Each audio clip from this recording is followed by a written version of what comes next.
Shalom. First and foremost, I'd like to give all praise to Yahweh, Ba'Hashem, Yahweh Shai, Ba'Hashem, Rakakadash. Double honors, the elders and apostles of Great Millstone, who are teaching this truth with sincerity.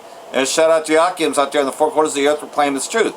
Barak the Yahweh, Barak the Yahweh Shai, Ba'Hashem, Rakakadash, Brakatum. So his brother from Cleveland camp breaks it all down and yet shows you a little clip from The Boys, which you might remember was a show on Prime. I think it's still going, but nonetheless, about the superheroes and everything else that Esau creates.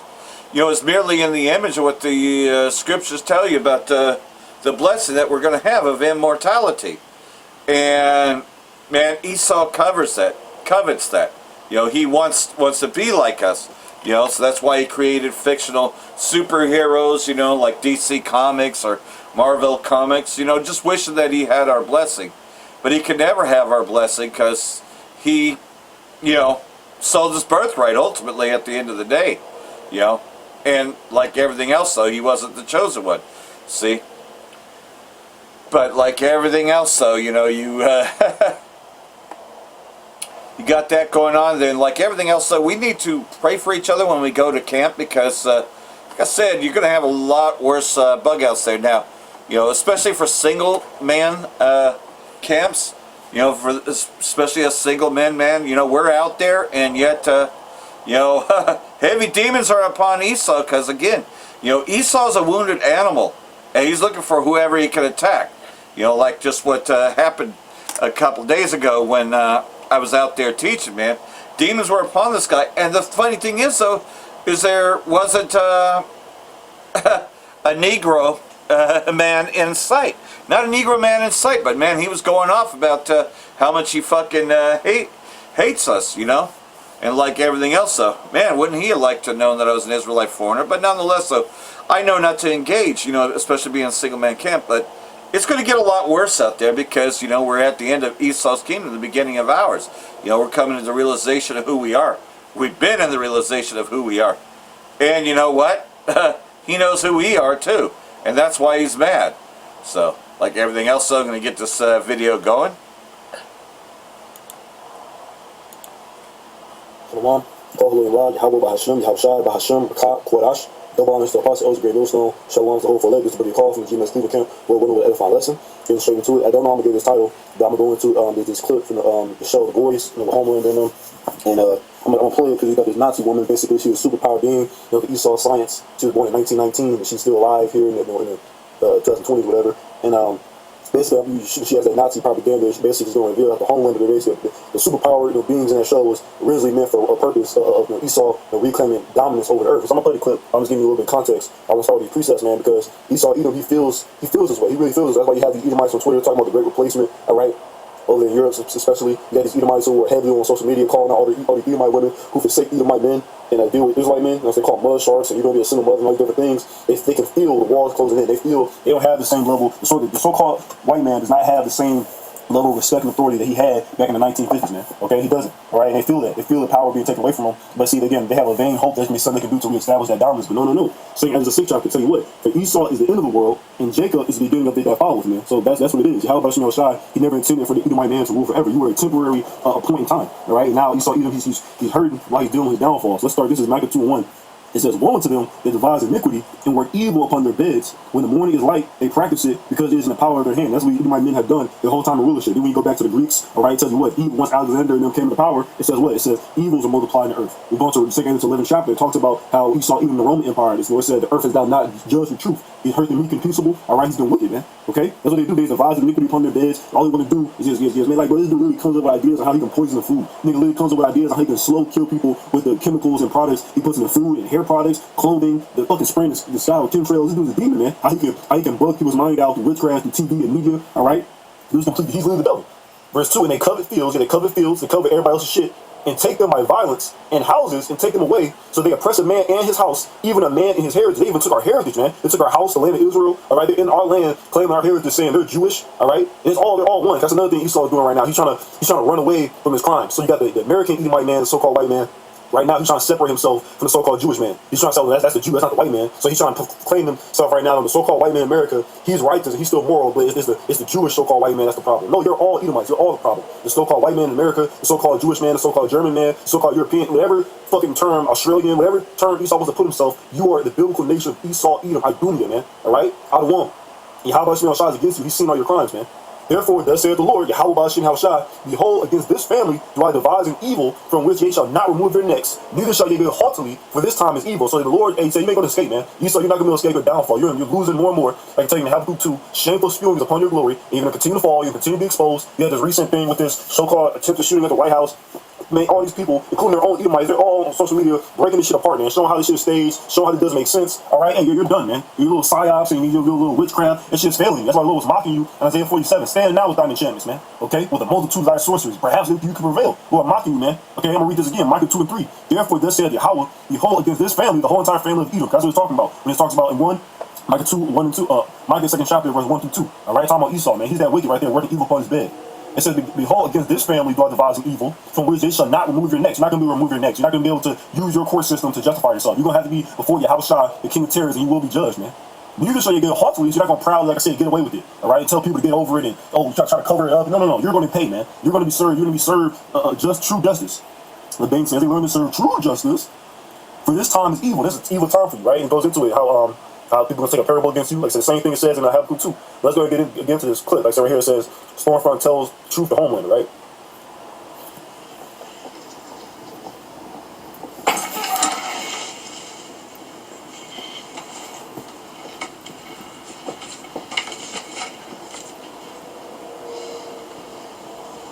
Your grandmother.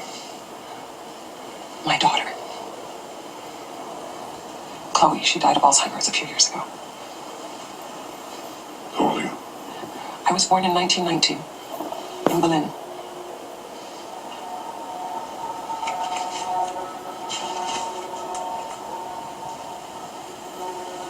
So you with Heinrich Himmler. He was a lovely dancer. And that's Goebbels. And the most important man in the room.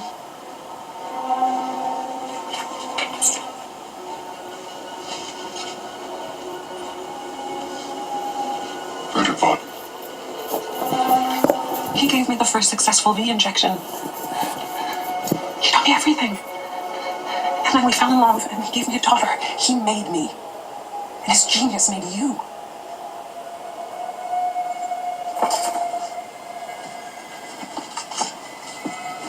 Frederick didn't care about all the fans or stardom or any of that shallow bullshit. We are in a war for the culture. The other races are grinding us down and taking what is rightfully ours, but we can fight back. With an army of Superman, millions strong. Because that is Bot's true destiny. And you will be the man who will lead us. You are everything that we dreamed of.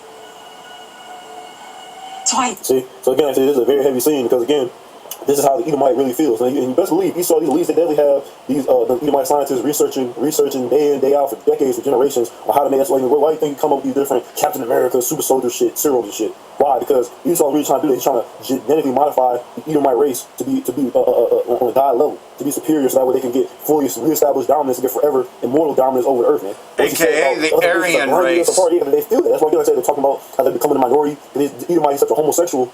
He doesn't really like women. That's why his fucking goddamn population is going down. He pushed all this monogamy bullshit and he pushed feminism. He's a fucking queer. If you only could be with me. If you like, recently got the Megan Stallion shit. She so-called left Clay Thompson, whatever, because she knew me. You know what I'm saying? Because he has another woman with his God-given right to do so. All right.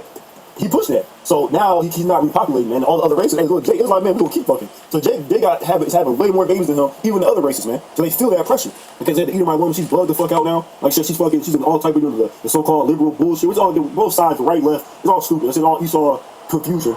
But you get the point. The left is supposed to be like, the woman's feminism and homosexuality, all that weirdo shit, right? The Bush lesbians, okay? That's what she's into. Or she's just off. She's still so-called a straight woman, but she's off getting plowed by Israelite men, okay? So she's losing women, he's losing kingdom, he's losing respect. So again, I said, this is a real thing. All right, this is how a lot of these Edomites, they really think, they really feel. Even Edomites you work with, they got a secret Twitter account that they're anonymous on, and they post shit like this. Not like this clip, but they post things like they're talking points. We gotta fight back, white man, fight back. He feels, he said, what's rightfully ours. See, that's Esau's problem. It's weird. He has an inferiority complex, but a God complex at the same time. He feels like the earth is his entitled. Because again, that's Esau. We go to the scriptures. Genesis the 27th chapter. Yeah, he Esau fought said, and what? died No, for it, right? Okay, that's something to note. Esau said, what? The time for mourning for my father is at hand. Then will I slay my brother Jacob. He wants to slay Jacob because he knows Jacob inherently in his spirit. He knows Jacob has that immortal blessing. His blessing is temporary, man. So he wants to be able to establish that. He wants to get that immortal dominance. But see, this immortal dominance. This I don't see the time it is real quick. All right, we good. I said, but this immortal dominance and that God status, like you see in the show Homelander, all these suits take the compound V, which is basically the serum to make like a superhero, right? And being able to fly, being forever young. Like she's forever young. Right? Say her and the other dude, Soldier Boy, Homelander's father, right? Because they got a certain compound V, whatever. They say they think that Esau's being able to genetically modify Edomites to make them immortal. No. That's for the Israelites. The Israelite man, woman, and child. The so-called black and Native Americans, we're going to be the ones that's going to be immortal, man. Lord got immortality promised to his people, okay? Not you devils, man. You devils aren't going to be able to reestablish dominance. You only fall. It's only downhill for you for here on out. Like I've been saying for years. One of my favorite sayings about Esau is it only gets worse, man. It's only going to get worse. You can continue to lose your woman. He still got some, but it's being less and less of Edomite women like this who are actually down for the cause, who actually have the fuck all the other nations mindset and just solely in league with the so-called white man. My woman. I saw it 2 days ago. My woman was going to be talking about white men, so-called white men, are a problem. Okay, it's over with for you, so. Let me play it back again so I can get some more talking points. And he gave me a daughter. Frederick didn't care about all the fans or stardom or any of that shallow bullshit.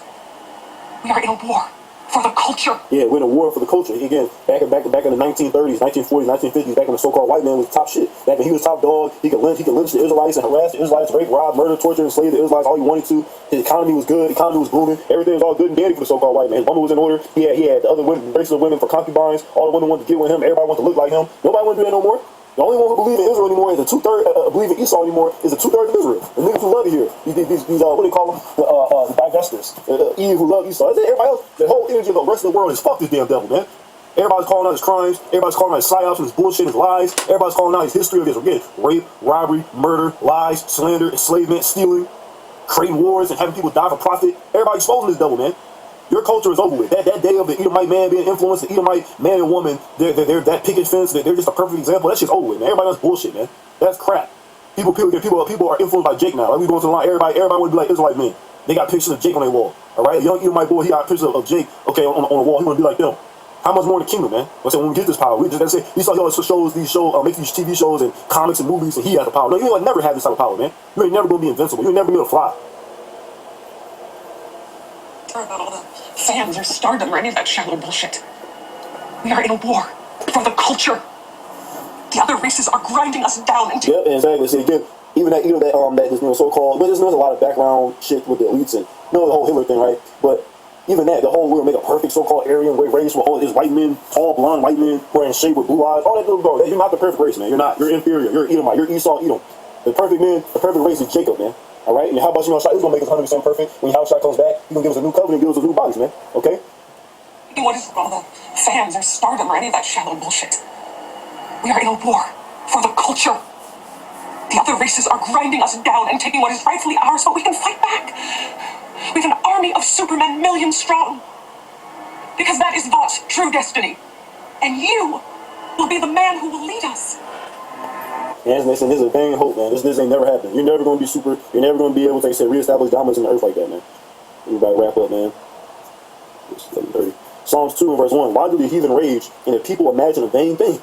The kings of the earth set themselves and the rulers take counsel together against Yahweh and against his anointed, against the Lord, his only God and Son and his people, saying, let us break their bands asunder and cast away their cords from us, right? The control of Yahweh Shema and his people. He that sitteth in the heaven shall laugh, and the Lord shall have it in derision. Then shall he speak unto them in his wrath, and vex them in his sore displeasure. Yet have I set my king upon my holy hill of Zion, because Yahweh going to be set up regardless. All this new world order plans, all these scientific breakthroughs to try to make yourself immortal, all that's not going to happen, man. All right, trying to freeze himself, they get old, trying to freeze himself in the cryo sleep, so that way they can wake up in the future when Esau scientists so-called figure out immortality. You're never going to figure out immortality. Immortality was never made for you. That gift, like the classic lesson from the elder from London, that gift is reserved for the children of Israel, man, for Yasharallah. The people you hate the most, man, are going to receive everything you want. The immortality, the real godhood, man. Being the immortal overlords of the planet Earth, man. That being able to fly, being able to go up in space, be able to control all the planets and explore the galaxies. That's all for the Israelites, not you. Okay? Your ass is in America. You're gonna get enslaved by us. So I'm gonna make a part 2 later, but this is on my spirit right now on my lunch break. I just really hope that was edifying, man. Call Hallelujah, man. Yahweh by Hashem, Yahushua by Hashem, Kakadash. Devil on Apostle Elder Great Millstone. Shalom to the whole for leg, man. The Bible ball, find that route, shalom.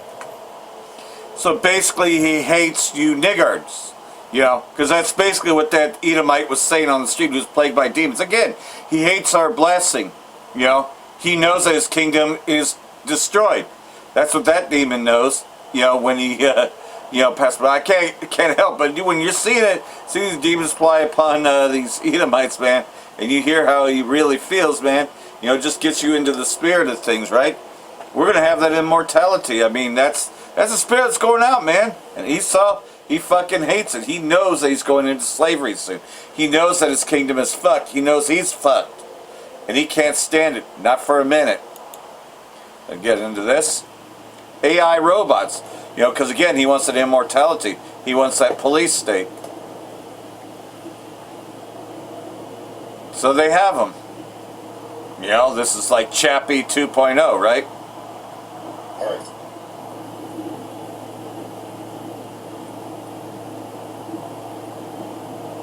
Yes, sir. Alright, Shalom, Yashabala. Give me infinite honors to our Heavenly Father and our great King, Yahweh, by Hashem, Yahweh Shai, by Hashem, Yahweh Covets, but honors to our apostles and our bishops, great millstone, and salutations to my fellow ladies and my Shai Yahweh Shai, pushing his blood doctrine across the winds and his fine hours, Shalom. Alright, and as you can see, I got these motherfucking AI robots, militarized robots on this screen because look, this is a big part of prophecy, man.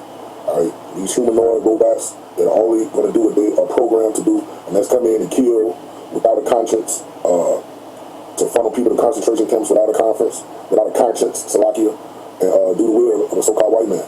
Alright, this is what the end looks like. Brutal motherfucking robots and androids, because once you put that microchip in you, you're going to be an android. So even those hired henchmen, Green Berets, Navy SEALs, River Troopers, all of them, they're going to be on the same vibration as these goddamn robots because they're going to be android, not an android, cyborgs. Alright, I think as a cyborg, you got to have a mechanical device in you to be called a cyborg. Let me make sure. I ain't gonna bang jangle. You put it up. This is what the, oh shit, now it's gonna take all day to load. This is what the Yemen are done it for, so we don't have to guess and use it.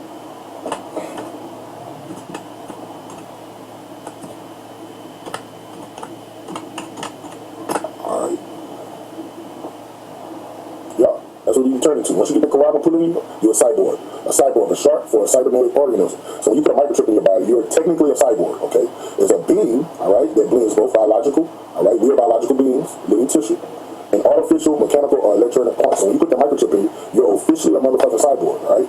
So we're gonna have robots and cyborgs coming after us, alright, for holding the testimony of Yahweh by Shemel Shai, okay? And they're gonna be mindless, they're gonna be programmed to kill, alright? Let me let some of this play. All right, here they are, day one, San Diego. First battalion made up completely of humanoid robots, all lined up, ready for inspection. Raw 01, give me a salute. Acknowledged. And say something for the camera. Unit 1 operational. All systems nominal. Awaiting orders. Wild time. You heard that they say awaiting orders? Those orders is going to upload our visuals in these robot system and tell them to bring us to the forefront, dead or alive, all right? They're gonna have us brothers in the faith who hold on to this testimony of Yahweh Shemel Shai. They're gonna upload it to this goddamn robots fucking database and have our visuals in, and he's gonna have an order to bring us in dead or alive, man. That's why we need the Lord, man. Okay? This is the technology that we're gonna be up against, alright? And this is why when you read 2 Ezra 16, I'm gonna go straight to the point. Bear with me. This is 2 Ezra 16 and 70. For there shall be in every place and in the next cities, alright? Every city in America is gonna have these motherfucking robots. That's why they're making these energy centers everywhere to power these unholy beings, okay? A great insurrection upon those that fear the Lord, you see? We talking about the political theater going on between Russia, Iran, America, China, Taiwan, and so on and so forth. But all of this is going to culminate to the men of the Lord versus the elites, okay? And then all of this uproars amongst the people, the men of the Lord, we're going to end up being public enemy number one, okay?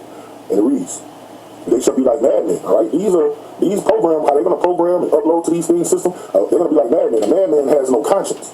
So they'll come to your house, kill you, behead you, you know, use all of that horsepower that's powering them, the radiation with nuclear power, whatever's powering these beings, all right? And they're going to be like madmen. They're not going to care if they kill you in front of your children or that you're innocent and you haven't been committed a crime. Now they're going to be like madmen.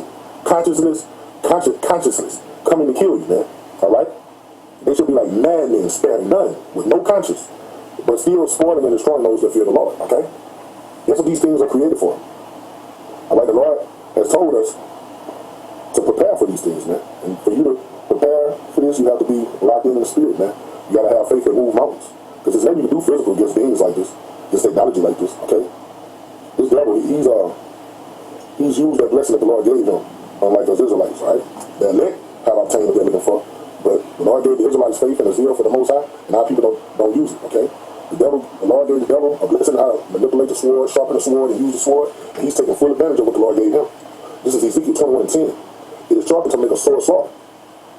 No, I need to start verse 9. Son of man, prophesy and say, thus said Yahweh. Say a sword is sharpened, and also furnished. A sword is an instrument of death. All right, these robots you're looking at are instruments of death. All right, that's all they're created for. And say something for the camera. They're not created to make life better. All right. All right, here they are. They're not created to do anything righteous. Okay. They're only created to bring in mayhem and destroy the holy seed of Israel. All right. And the fourth, the so-called white man's new world order. Okay. And this is part of the so-called white man's arsenal. The red Hebrew. Okay. They're gonna be on ground zero, man. Okay. A sword is sharpened and also furnished. It is sharpened to make a sword sharp. These things are created only to kill. All right. They're not created to bring forth life and make life flourish. They're created to take life away. All right. These are demons. Okay. Demons merge with machines. All right. It's furnished that they make glitter. Should we then make mirth? All right. Are you supposed to be happy in this day and time with all these prophecies coming to pass? They continue to rob my son as a retreat. Okay. And we know the ultimate glittering spirit at nuclear CPM is the best of his weaponry, but this still is a part of their sharp sword, man. All right, and there's nothing you can do carnally to combat this weapon. Okay? There's nothing you can do. There's nothing you can do. You can't really even run from this, okay? You know they got a saying you can run, but you can't hide. You can't even run from this, okay? These things got heat-seeking eyesight, heat-seeking bullets, all right? It's just, we need the Lord, man. All right? We need the Lord to get through what we got to go through. Look at them things. They look like demons. The way they created them, they just look like they're created to kill, man. Okay, this is Revelation chapter 6. And don't think that it's going to be like, these things are going to be like you see on the movies, like some of those robots, they just be looking stiff and shit. No, the movies, they have robots that move like on the movie I, Robot with Will Smith. Fluent, fast, jump, all right? Move like a nigga, you know? Run forever, run miles, don't get tired, okay? They move fluent. All right, run fast as a deer, jump high as a deer. Okay? Remember, they're not eating GMOs like we are. He opened the second seal. I saw the second beast say, come and see. And then went out another horse that was red. This red represents the nation of Edom. The red Hebrew Edomites, all right? So-called white man. And power was given him. See, the Lord blessed him, gave him a little power. Him that set up on to take peace from earth. See, these robots are not here to bring peace on earth. They're here to bring destruction, mayhem, calamity, all right? And that they should kill one another. And there was given to him a great sword. The great sword is ultimately the ICBM, but the great sword is a part of an army. All right? For him to implement his new world order, he's going to roll out these robots, man. Okay? Yep. And you already see the robot dogs and everything else, man. You know, hey, man, it ain't going to be an easy task surviving all this. We're going to be shaken up. Remember how Daniel was shaken up, even though he was just receiving visions, but he was pretty shaken up by what he's seen. Well, put it into real time. Now we're the regeneration of Daniel and others, man. And we're seeing our real generation. We're going to be shaken up by seeing what's going on, man. And some of us are going to be spared from the death. A lot of us are going to be martyrs too. But we're going to be shaken up. Make no mistake. There's going to be a shaking, like the shaking of an olive tree. What do you think that's talking about, man? You know, there's going to be so much. This devil's going to come after us with the sword. And he's going to try to kill and imprison us. You know, because we won't conform to his new world order. We will never capitulate to him. You know, that's those of us that are the elect. Many will fall away and capitulate to him, but we the elect won't. So he's going to come after us too. So here we go. Here's Elder Gabar joining. Shalom, doing all praise to Yahweh, Bashim, Oshai, Bashim, Kakodash, Shalom to the 144,000, and the rest of the elect out there, Shalom to you. I'm going to make a quick impromptu video, and I'm going to entitle it, this is just for tomorrow. I'll do a full, then a longer video. But anyway, I'm going to entitle this video, Elder Gabar, formerly of the GOCC, pays GMS a visit. And it's a real wild ride. Say again? It's a real bond burner. So he comes up, and I know his face, he knows my face. You know, he's pretty much kind of crazy. I said, you got some legends, this and the third. Then he had a lineup of questions for us. Basically, he was pushing this Gentile thing. that the Gentiles can make it, and certain script. I forget the scripture. You got to watch the video, the whole video. But I'm going through it tomorrow. The Apostle Gabar, he's going to do a video on it, and others I suspect will do a video. If you want to say Shalom, Apostle Gabar, you can say it. Yeah, Shalom to Lord's elect. I hope you can hear him. You can pick it up. Yeah, Shalom to Lord's elect. By the way, Elder Problem, when he came up here and talking with him about the elect, he's trying to see, he's concerned about the Gentiles, the natural Gentiles.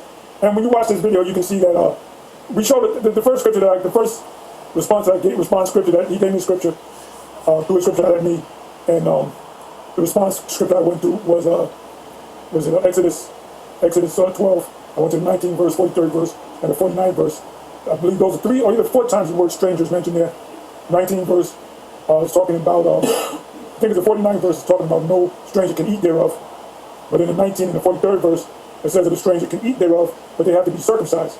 So it's obvious that word stranger, you have to go to the Hebrew word, like I said, the 19th verse and the 43rd verse. The word for stranger is God, which is talking about the Israelite, most likely born outside the land, lacking inheritance rights. How do you get rights? By putting in a claim that you want a piece of the land of whatever tribe that you were from. And the 49th verse, it says, no stranger shall eat thereof. And when you look at the word stranger, the word there is nakar, which means another nation. If you got anything to say, Apostle Gabar, Bishop Sagawan, and that's what we showed him. And we showed him a bunch of things, and he basically bucked up against what we were saying with other scriptures instead of considering, what we're saying. So, and go ahead. No, I was going to say you had a problem with saying that the word Israelite. God means Israelite in the sense of a stranger, as opposed to Nikar. Nikar means actual other nation. An Edomite, Moabite, Ammonite, Ishmaelite. And that's why the best example to give him was Exodus 12, because it does mention strangers. I believe it's 4 times. I only read 3. It's either 3 or 4 times. And each verse explained it differently. Both 19 and 43 said pretty much the same thing. The 49th verse, we're talking about the king, the Passover. So what's going on? That's why you are forced to go into the Hebrew. And he kept bringing up scholars. Well, scholars go into the Hebrew and the Greek. Speak loud, speak loud. You said we got to respect the scholarly process. What scholars are you talking about? Talking about Joe the scholar? We don't respect Joe the scholar. You talking about the Edomite Christian scholars? We don't respect them. They don't know the scriptures. And the Holy Spirit is not dealing with them. The Comforter is not dealing with them. If they're not Israelites, they're going into captivity, and they don't know the prophecies. Period. None of these scholars know the prophecies. What they do is they take a stab at it, and they make it up as they go along. They do not know the prophecies. I was going to say, obviously, he doesn't know the scholarly process, because he didn't know the difference between God and the car. He had a hard time with those 2 people. So obviously, he didn't respect the scholarly process. That's it, man. Anyway, I'm going to let a little bit of it play. And I hope you're watching it. Then he never came back. We wanted him to come back. We don't know if he got disappointed. We don't know what happened. But we stayed out there. Normally we close up at 7 o'clock. We stayed out there for another half an hour. And we closed up promptly at 7:30. That bullshit. Let's go to the chat and say, what does, not the EMS take, but what does Isaiah 3, when did they, I'll let you listen to him a little bit. You're not going to see him. Come on now. Different philosophy.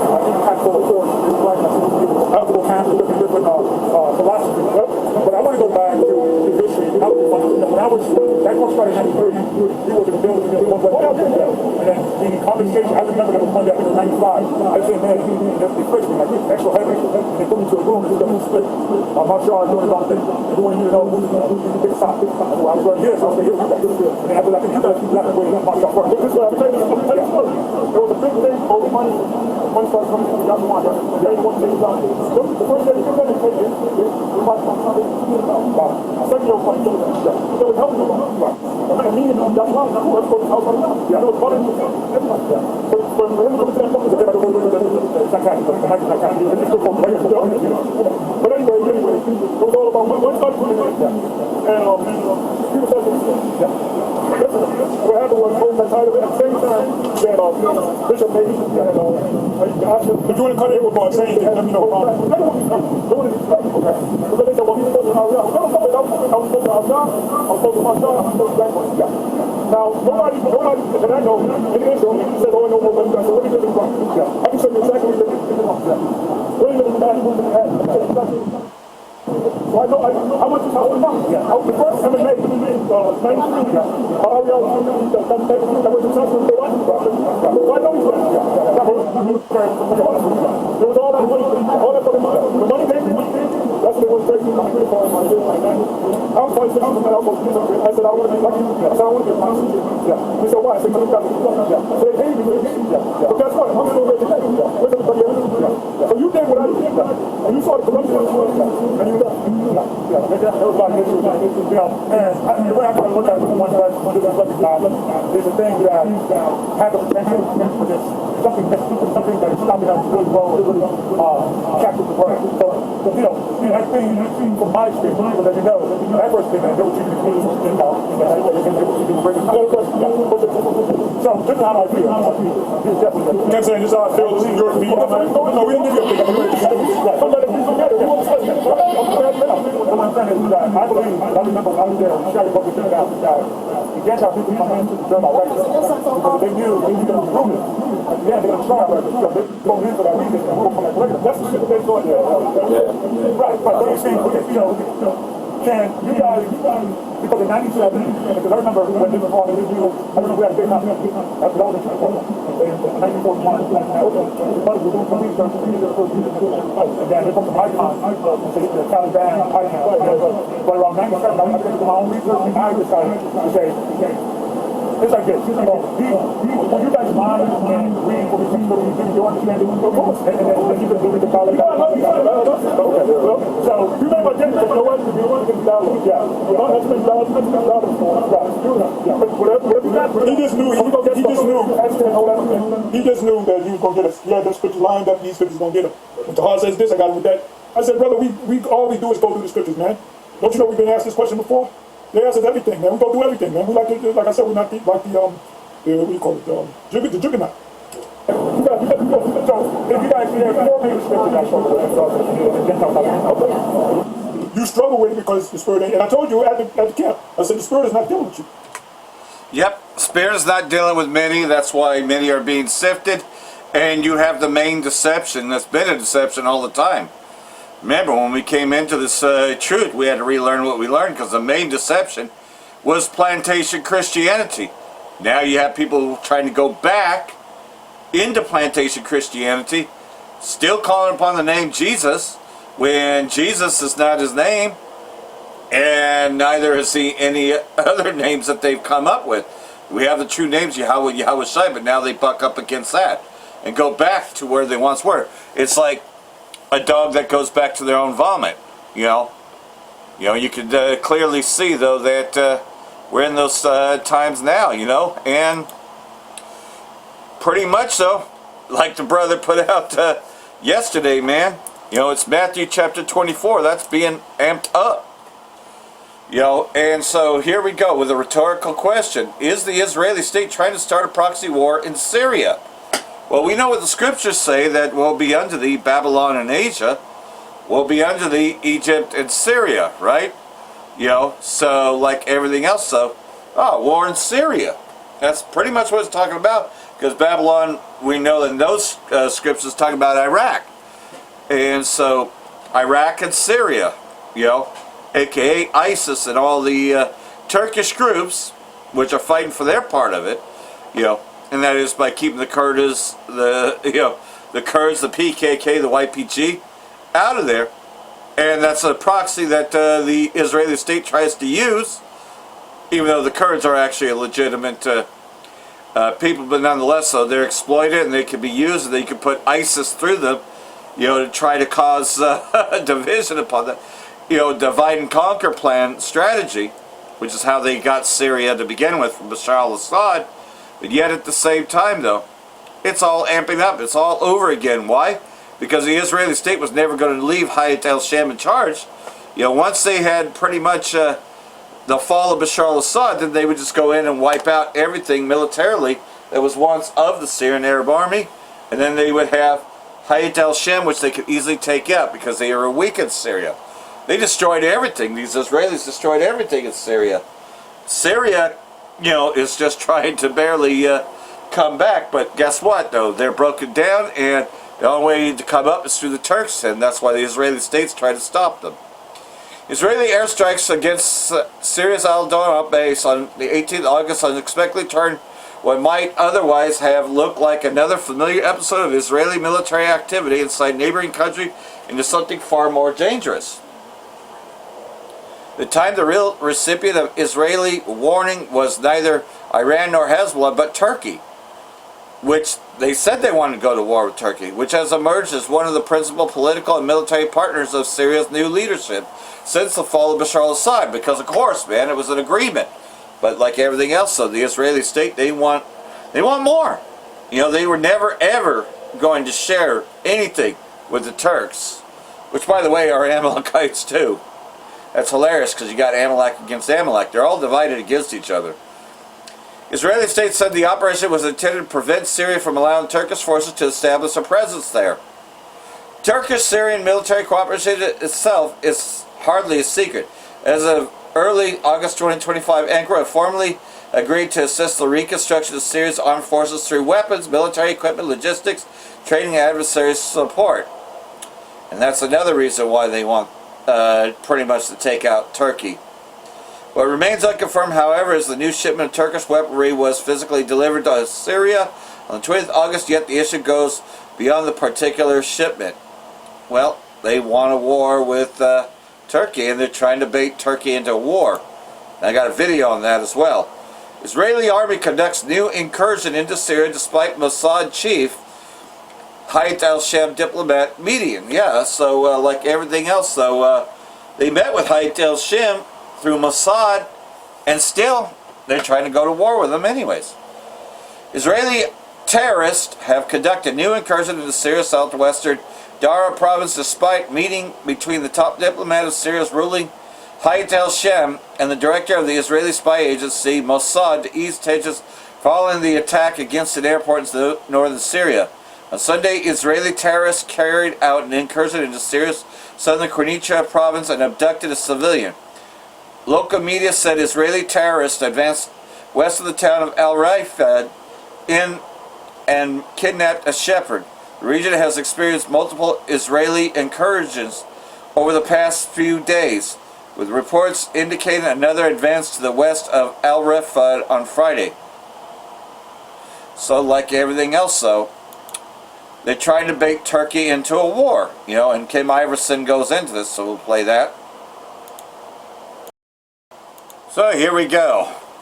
So Israel is going to go to war with Turkey. Yes, you heard it right. And they're going to figure out a way to do it without triggering Article 5. They've already figured out this way. They just have to not attack Turkey on Turkey's soil. That's what they have to do. They instead need to keep the conflict contained to Syria. I'm just going to cut to the chase. The reason they are absolutely going to go at it with Turkey is because they want to stop the sale of F-35s to Turkey. They're pissed off about it.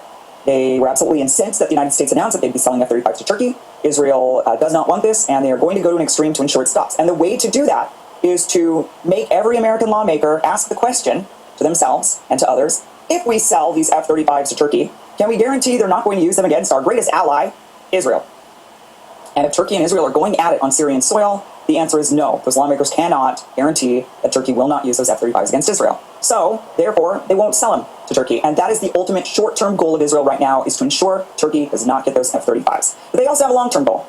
And that long-term goal is to ensure that Israel is the great hegemon in the Middle East. And right now they are looking at Turkey as a direct competitor. Iran was that direct competitor, and now it's going to be Turkey. They believe Turkey is growing in influence. Turkey has the means. Turkey has the backing. Turkey has the military. Turkey has the alliances with the West. Turkey has all of these things Israel doesn't really have, not officially anyway. And they see that as a threat, and they want to ensure that they remain, they're the country of influence in the Middle East and not Turkey. Let's just go ahead and watch this propaganda video that was put out by Israel. They put this out, by the way, in English, which means this is for you and me. This is for American audiences. This is not for the Israelis. And in this video, they try to explain to us why they decided to just go after a base. And if you don't know what's happened up to this point, to where we even got to where we're having this discussion of Israel actually going to war with Turkey, is that just the other day, Israel struck the Abu al-Duhar military airport in northern Syria.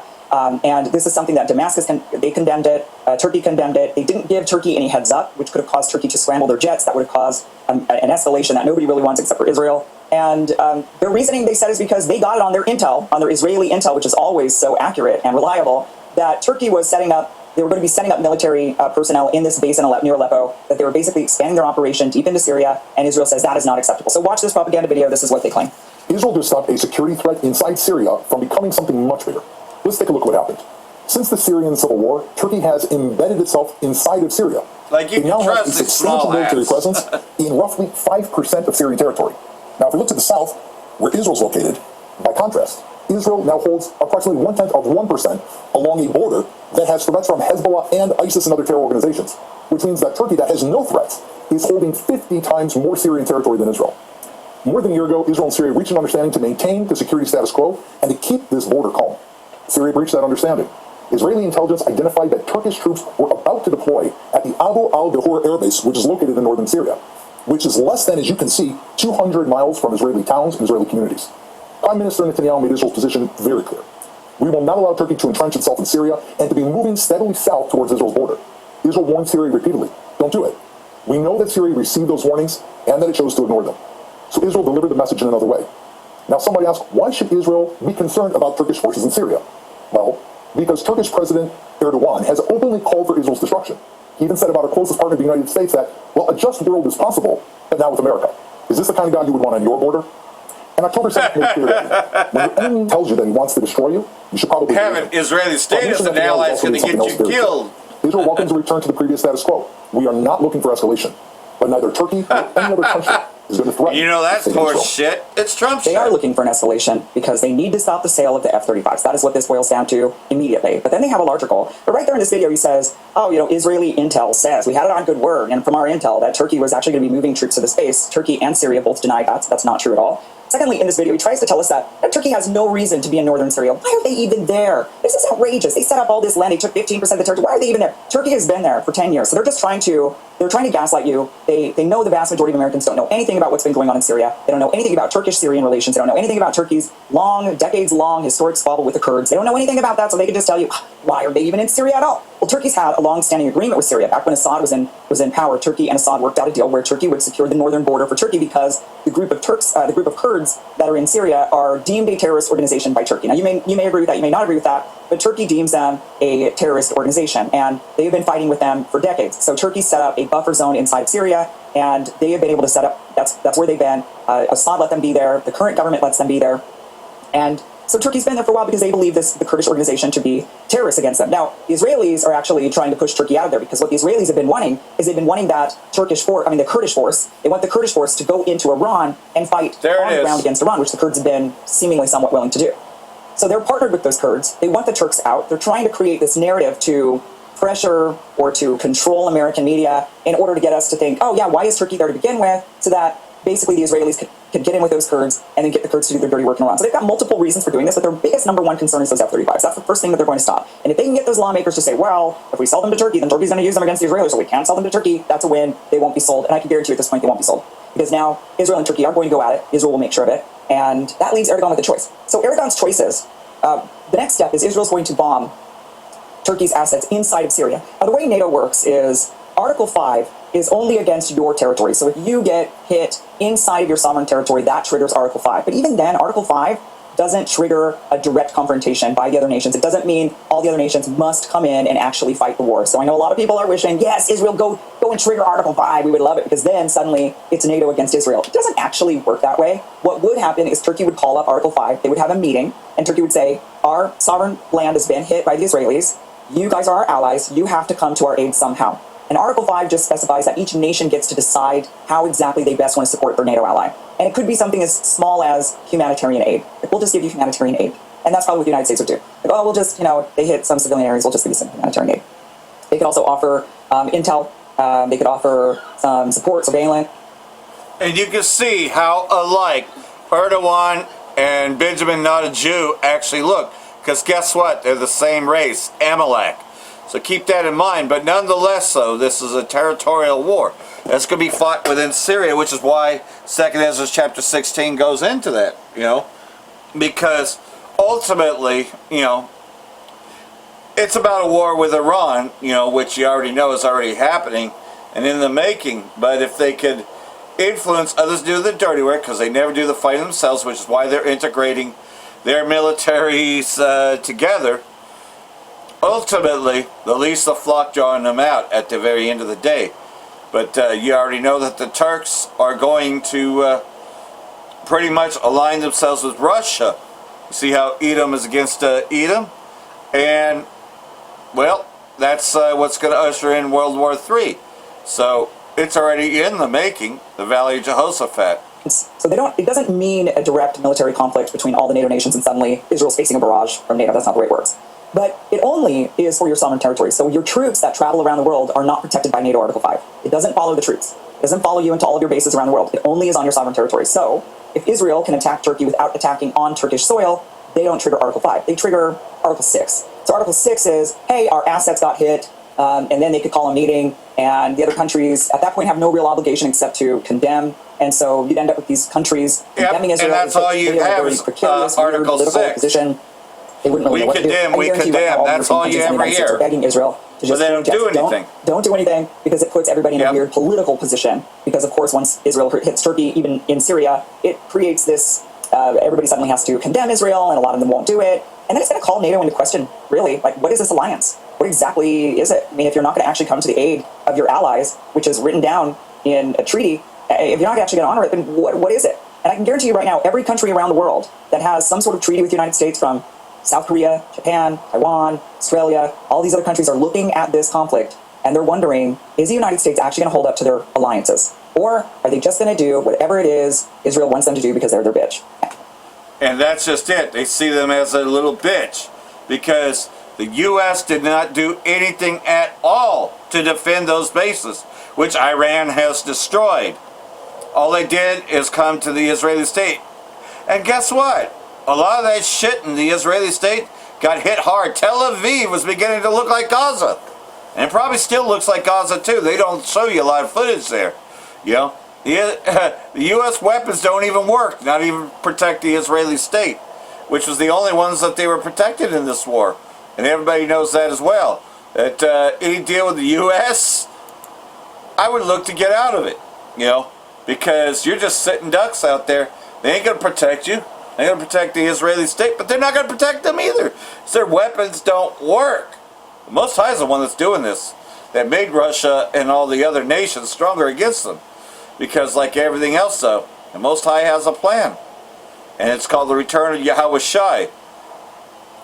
Zelensky says wartime elections would destroy Ukraine, the purported bastion of democracy. In other words, pretty much so.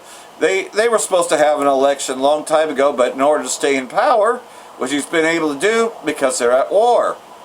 Ever since Russia invaded Ukraine in February 2022 with the goal of excising the Russian-speaking Donbas region, American and Western European officials have repeatedly said that their countries are duty-bound to support Ukraine because of Nancy Pelosi put it, the battle for Ukraine is a battle for democracy itself. The notion has been growing ever more farcical over time as President Zelensky refuses to hold elections that were supposed to happen back in the spring of 2024. Over the weekend, Zelensky doubled down on his preference for martial law, telling journalists it would destroy the country.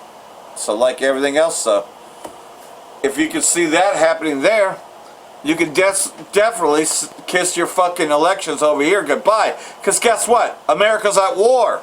And a wartime president, yeah, he can do whatever he wants to, even if the Congress and the Senate are changed.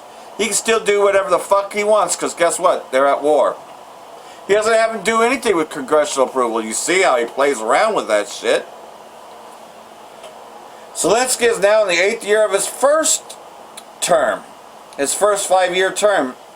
His new remarks defending overstay came after former defense minister Ferdov recently called for elections after his controversial firing by Zelensky in July. Democracy can't be held hostage by Russia, said Ferdov. But like everything else, it's an excuse to stay in power. So what do you think Trump's going to do over here, right? Oh, wait, NDAA says that they're going to take over anyways. You know, so you can kiss it goodbye.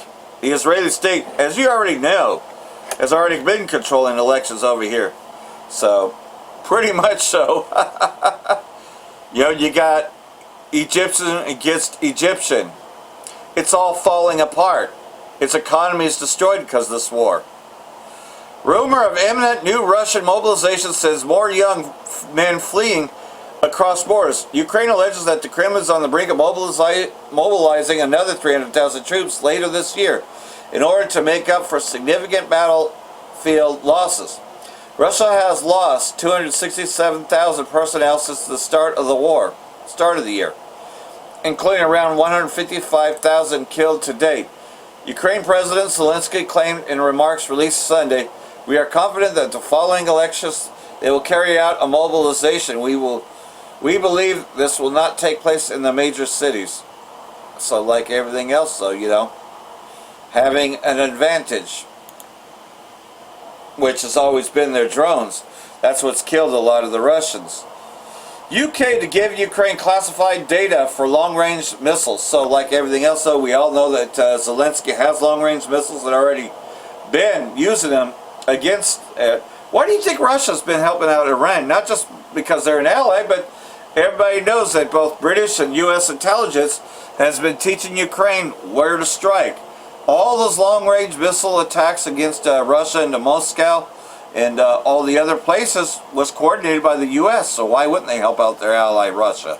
I mean, Iran. You see, like everything else though, you know, we've been in the Third World War, they're just not calling it that, you know, because the finalization of that is the nuclear destruction. And that'll come. The UK will provide Ukraine with classified technical information needed to assemble long-range cruise missiles domestically. Prime Minister is set to announce the move during a visit to Kiev on Monday, his first international trip since taking office last month. So like everything else though, you're going to give them the technology and the means to use more long-range missile attacks. And then you got this going on with Canada, who Trump wants to make the 51st state. Canada vows dollar-for-dollar tariff retaliation as Ottawa-Washington trade war escalates. So like everything else though, you know, you can see that this ain't dying down, and you know, Trump is just trying to do everything he can to bring down their economy and make them a 51st state, which Canada's not having it. Canada has suspended trade negotiations with the U.S. after D.C. imposed 50% tariffs on billions of dollars of Canadian goods. Tariffs took effect on 12:01 hours, or 001 hours, Eastern Time, after Trump extended his original Wednesday deadline by 3 days to give two sides more time to reach an agreement. Trump insisted that we have a deal with Canada, but Canadian officials maintain that major details and legal language remain unresolved. You know, so he's basically saying they want to make a deal.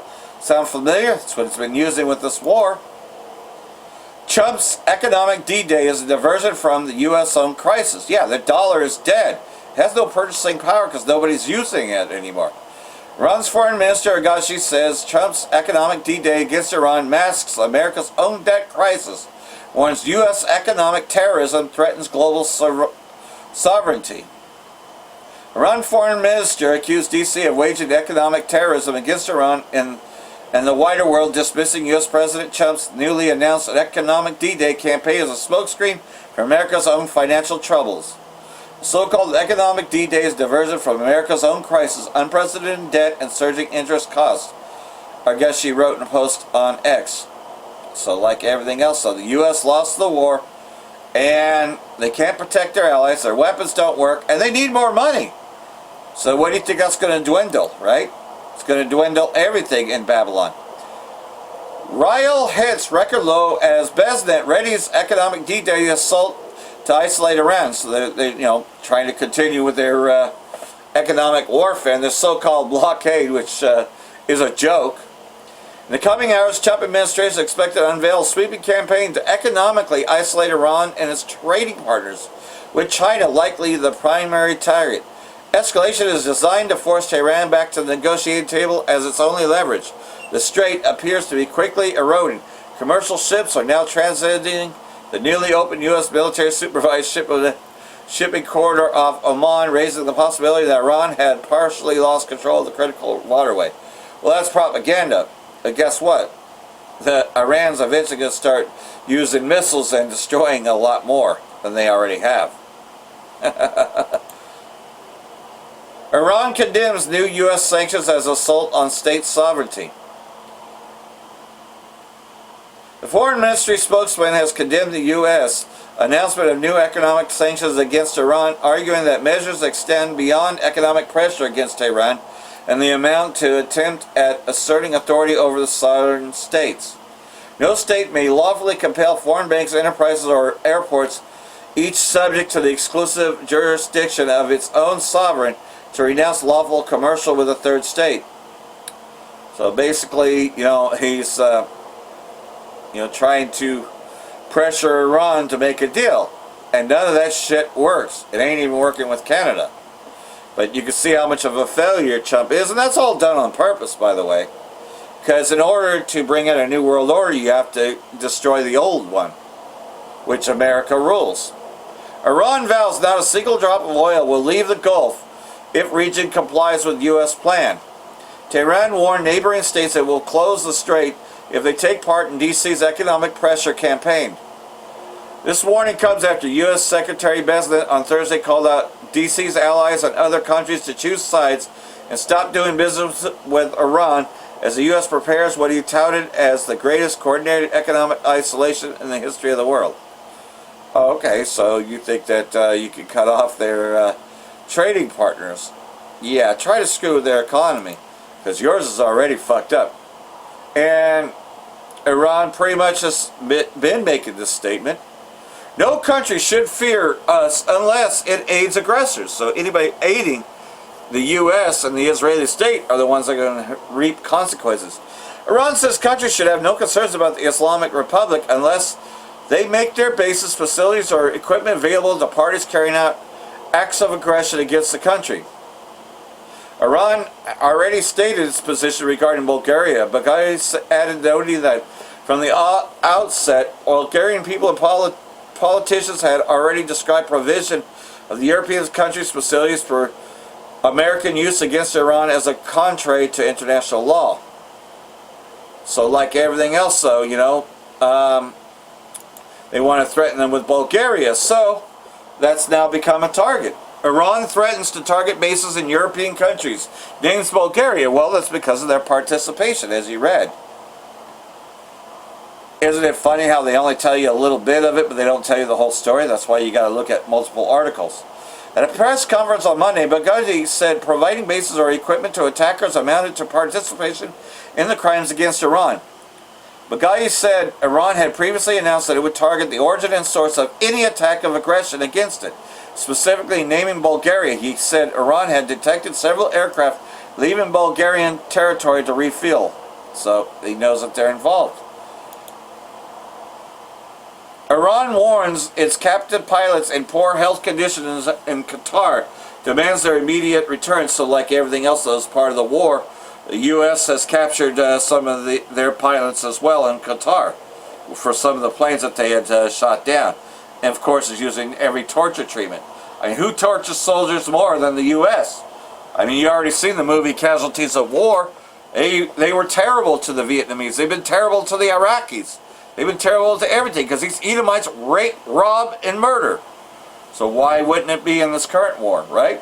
I mean, they bombed a girls' school just for fun, and that's just the beginning of things. That just happens to be something that stands out. They kidnap and rape kids. I mean, look at the president, man. Look at that pedophile in power, right? Rapes and kidnaps kids and forces them to do things that they don't want to do. And that's what they're trying to hide. That's why he does everything King Baby does and says, because he's awaiting trial too. Those Epstein files will never be seen as long as he does what Baby tells him. So I'm going to get a few scriptures here before I close this out. And so it says right here, that this war against the Turks is going to be in Syria, because the Turks have to maintain control over the Kurds, the YPG, which are deemed as terrorists, and they have to deal with both governments, the current government of Syria and with Bashar al-Assad. So obviously they can't just let that go. So the Israeli state is planning their war against Turkey, which is what's going to turn Turkey into Russia, because the U.S. ain't going to stop the Israeli state. The U.S. is going to aid the Israeli state, and that's how Turkey eventually turns against the U.S. Woe be unto thee, Babylon and Asia, which is talking about ancient Babylon, aka Iraq, in Asia. Woe be unto thee, Egypt and Syria, which modern day Egypt is Edom. Gird up yourselves with clothes of sack of hair. Bewail your children, be sorry, for your destruction is at hand. ultimately this is the Valley of Jehoshaphat. This is where the war, really truly is going to wipe out Esau, Edom, as at least the flock draws them into it. Fighting the Turks there, fighting Iran, all those nations are going to come together with Russia, and they're going to be wiped out. A sword is sent upon you, who may turn it back? A fire is sent among you, who may quench it? Plagues are sent unto you, and who is he that can drive them away? Question is rhetorical. May anyone drive away a hungry lion in the wood, or may anyone quench the fire and stubble when it hath begun to burn? That's ultimately talking about this nuclear destruction. A nuclear war is coming. May anyone turn again the arrow that is shot of a strong archer. The mighty Lord Yahweh sendeth the plagues, and who is he that can drive them away? A fire shall go forth from his wrath, and who is he that may quench it? So like everything else, no one could quench the fire that's in stubble, which Esau is made for stubble. And these weapons are going to burn him. And the only way to not burn with them is to not take the mark of the beast and to be an elect. To be the elect. Which means you have to be of the bloodline. Just because you believe doesn't necessarily make you a part of the bloodline. You still have to be an Israelite. How do you know if you're an Israelite or not? If you may look like the other nations, well, you would have to have the spirit of prophecy. You would have to understand everything, and you would have to be against Edom. See, a lot of Edomites also have some understanding of this, but then they start going off. So that's how you can tell what an Israelite foreigner is versus an Edomite who understands too. And there's going to be many of us that are going to look like the other nations, like myself and others, that look like the other nations but still turn out to be an Israelite. So hopefully this has all been edifying. Just reading some articles here, we're getting closer. And like everything else, though, we already know what their new world order is, to have everyone micro-C-hipped, and that is the MOTB. So hopefully this has been edifying. For that I don't say Barak the Yahweh, Barak the Yahweh Shai, Ba'ashem Rakakadash, Wa Abba Babal. Brakatam, Jehovah elect. Shalom.